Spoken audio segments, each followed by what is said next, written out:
Hey everybody, what's up and welcome back to today's video guys. And today guys, I'm going to go ahead and be showing you how to go ahead and fix the problem that you might be having with Odoo if your products are not showing on your page. This is a very simple thing to do, so make sure to watch this quick and easy video till the very end, follow my steps correctly, so you can make sure that this works the same for you and you can do this yourself. But yeah guys, let's get straight into it.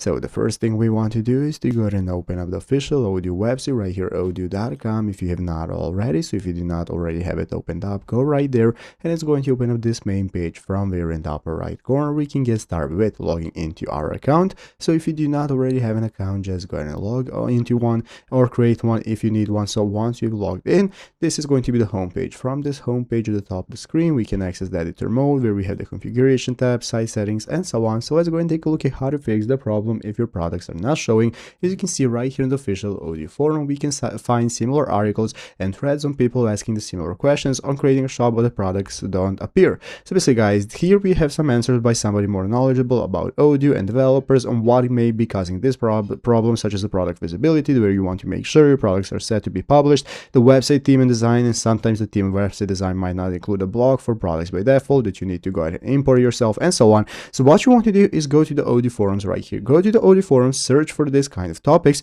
to see what other people are saying, and they're going to go ahead and help you out, set it up for your store. So you can go ahead and find any problems. You can even post your own threads asking for help and somebody's going to help you out, and that's your best choice. So I hope this video was helpful. If it was, make sure to leave a like, subscribe to the channel. Thanks for watching, take care, and bye.